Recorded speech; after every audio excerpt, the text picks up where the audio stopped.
Ciao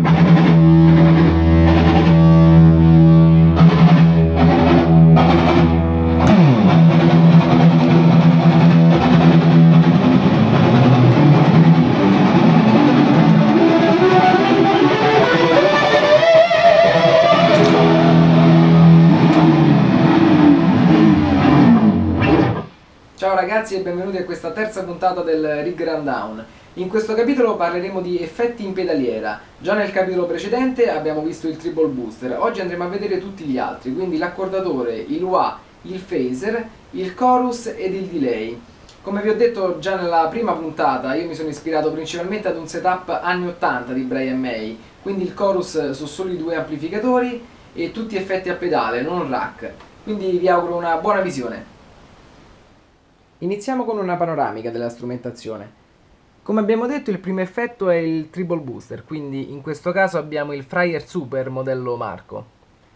Secondo effetto abbiamo l'accordatore, il Polytune della TSC Electronic, poi abbiamo il wah, il Crybaby della Gene Dunlop, successivamente il phaser, in questo caso il Fox Phaser, poi passiamo in stereo col chorus, in questo caso abbiamo un CE20 della Boss, successivamente il delay, il DD20 della Boss.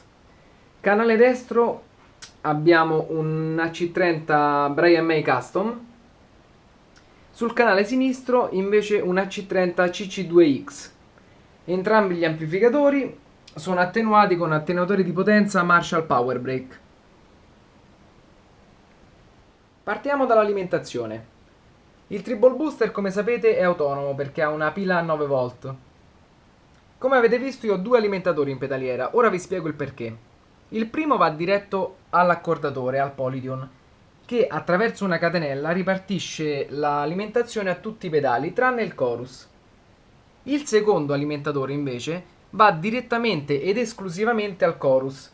Questo perché questo pedale, come molti altri chorus, preferiscono avere l'alimentazione da soli, altrimenti abbiamo ronzii, rumori causati dall'alimentazione degli altri pedali. Dunque il primo effetto dopo il Treble Booster è l'accordatore. Io utilizzo il Polytune della TSC Electronic. Come sapete, questo accordatore permette di poter accordare contemporaneamente tutte e 6 le corde della chitarra elettrica. Io raramente utilizzo questa funzione comunque perché non ho necessità di riaccordare la Red Special durante un live. Come avete visto sul primo capitolo del Rig Rundown, la Red Special ha un ottimo sistema di tremolo che non compromette affatto l'accordatura dopo l'utilizzo, anche eccessivo. Comunque vediamo questa funzione. Se io suono contemporaneamente tutte e 6 le corde, l'accordatore graficamente mi fa vedere tutte e 6 le corde, ogni segmento è una corda. Quella a sinistra ovviamente è il Mi basso, andando verso destra arriviamo al Mi cantino. La funzione che utilizzo io su questo accordatore è la funzione strobo, che a mio avviso è molto precisa.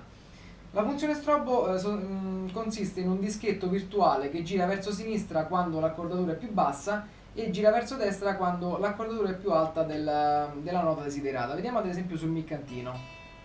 Ok, la scordo un attimo.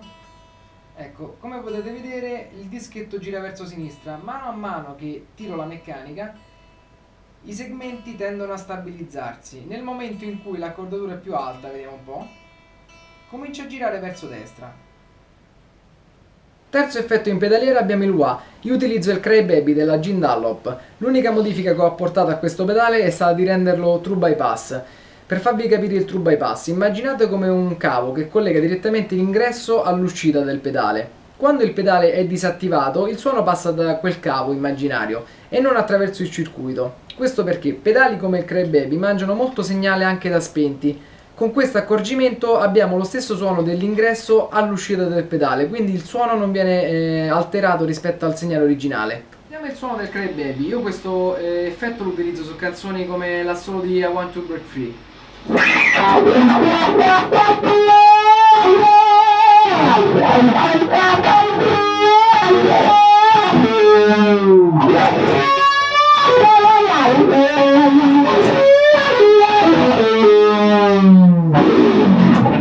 Quarto effetto in pedaliera abbiamo il Fox Phaser.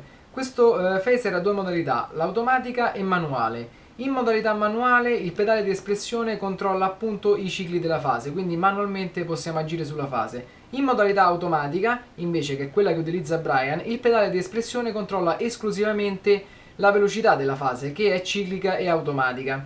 Tra modalità automatica e manuale si passa attraverso questo switch sulla punta del pedale. L'effetto è attivabile come il Crybaby con la semplice pressione sulla punta del pedale. Poi abbiamo due potenziometri ai lati. Il primo controlla attraverso diverse posizioni, è uno switch, controlla diversi range di velocità per la modalità ovviamente automatica, dal più lento al più veloce. Il secondo potenziometro invece riguarda l'intensità dell'effetto. Io come vedete lo utilizzo intorno alla metà, ma il mio è un pedale che è stato modificato. Come vi ho detto è molto più simile alla prima edizione del Fox Phaser, quindi è leggermente più trasparente come effetto. Se avete questa edizione del 2006 non modificata, probabilmente dovrete usare questo potenziometro a livelli minori, quindi forse intorno a un quarto, immagino.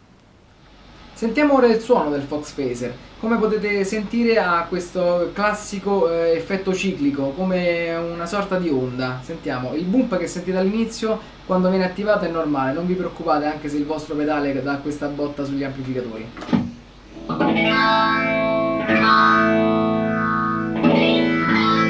Questo è un effetto caratteristico di canzoni come White Queen, ad esempio.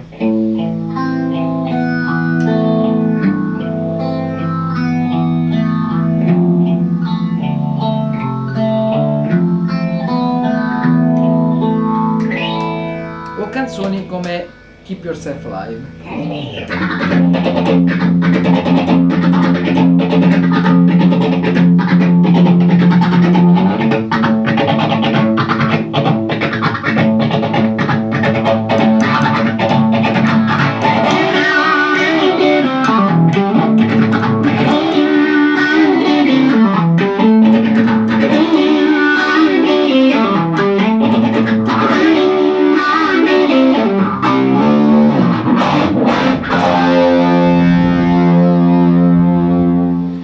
Effetto in pedaliera abbiamo il chorus, il C20 della Boss Twin Pedal, che io utilizzo in modalità C1, che è sostanzialmente lo stesso pedale che utilizzava Brian negli anni 80. È utilizzato in stereo, da questo punto in poi il segnale si divide nei due amplificatori.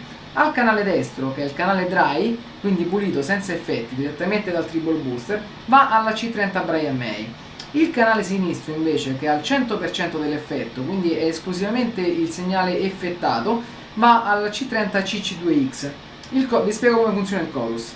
Il chorus appunto divide il segnale, a destra manda quello semplice, il suono di sinistra invece, il segnale di sinistra, ha la chitarra leggermente ritardata a livello di tempo e con una sorta di scordatura ciclica, quindi il segnale a livello di pitch, di accordatura, sale e scende. Vi faccio sentire. In questo momento disattivo la C30 Brian May e quindi sentite direttamente il segnale effettato. Sentiamo, faccio un Mi.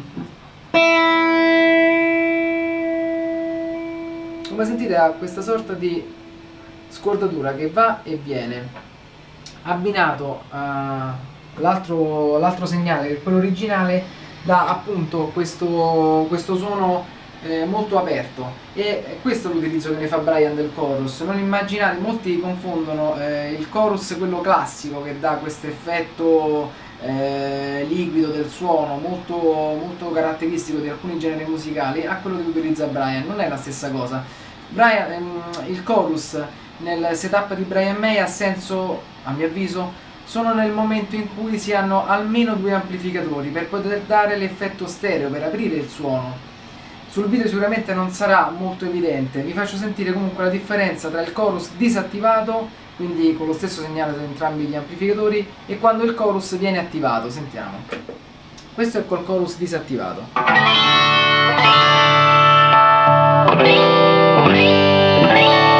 stesso sono entrambi gli ampi. Nel momento in cui attivo il chorus il suono si apre e se lo sentite da davanti non sembra più focalizzato in un punto, ma sembra provenire da diversi punti nella stanza. Questo è senza e ora lo attivo.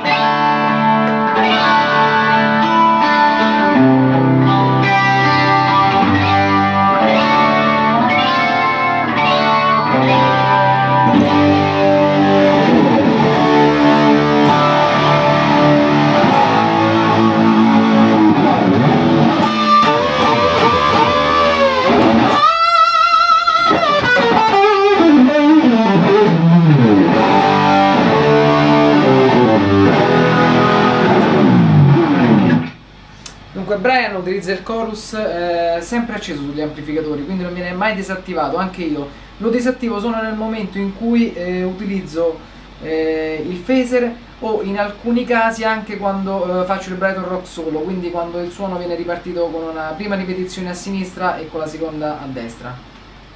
Veniamo ora al delay. Utilizzo il DD20 Twin Pedal della Boss.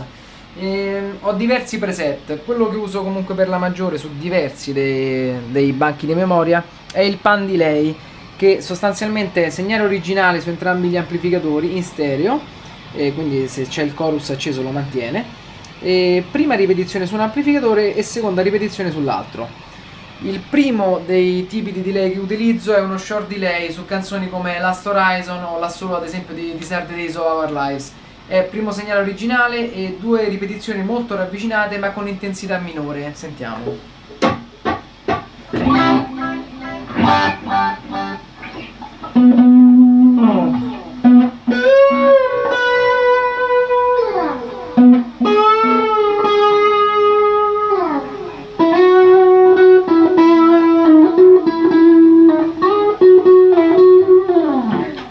Il secondo tipo di delay invece è quello classico del Brighton Rock solo, quindi segnale originale su entrambi gli ampli, prima ripetizione a 800 millisecondi e seconda ripetizione a 1600 millisecondi con la stessa intensità. E su due amplificatori potrebbe sorgere il problema della distorsione di intermodulazione, perché due segnali sullo stesso amplificatore creano qualche disturbo a livello di distorsione. Sarò sincero, su due ampli, su due AC30, sui miei due AC30 non ho notato questo problema così tanto evidente, è piuttosto accettabile in situazioni live.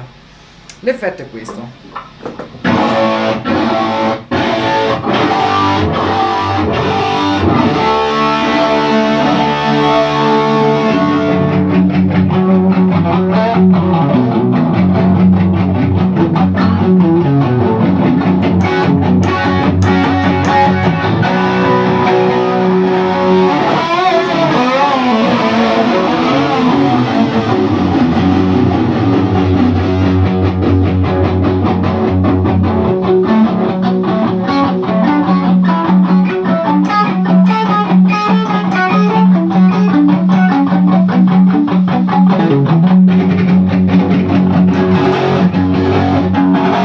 Dunque ragazzi, anche questo capitolo è terminato. Io innanzitutto vi ringrazio perché ho visto che i precedenti capitoli del Rig Rundown stanno andando molto bene, vi interessano e questo mi fa enormemente piacere.